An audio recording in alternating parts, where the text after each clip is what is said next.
श्री लक्ष्मी देवीची पूजेची मांडणी. घरातील पूजेची जागा स्वच्छ करावी. पूजेच्या जागी पाट किंवा चौरंग ठेवावा. चौरंगावर कोरे नवीन कापड अंतरावर अंथरावे. कापड व गहू व तांदूळ याची रास घालावी. त्यावर तांब्याचा कलश ठेवावा. कलशात दुर्वा, पैसा आणि सुपारी घालावी. विड्याची पाने अथवा आंब्याची डहाळी कलशावर ठेवावी व त्यावर नारळ ठेवावा. चौरंगावर व पाटावर श्री लक्ष्मी देवीचा फोटो ठेवावा. घरी लक्ष्मीची मूर्ती असल्यास ती चौरंगावर व पाटावर ठेवावी, मग फोटो ठेवू नये.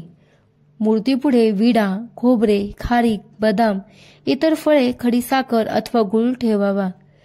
त्याच्या शेजारी गणपती म्हणून सुपारी मांडावी. अशी पूजेची मांडणी करावी. ती पूर्ण झाल्यावर यथासांग पूजा करावी. पूजानंतर आरती करावी. सर्वांना प्रसाद देवा.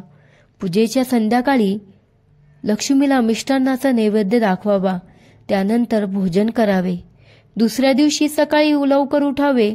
पूजा विसर्जित करावी. कलशातील पाणी तुळशीस घालावे. तिला हळदी कुंकू वाहावे. नमस्कार करावा. पद्मपुराणात या व्रताचा उल्लेख आढळतो.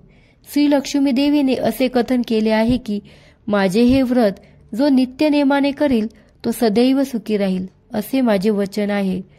वरीलप्रमाणे आपण पूजेची मांडणी करावी आणि मार्गशीर्ष महिन्याच्या गुरुवाराला सुरुवात करावी.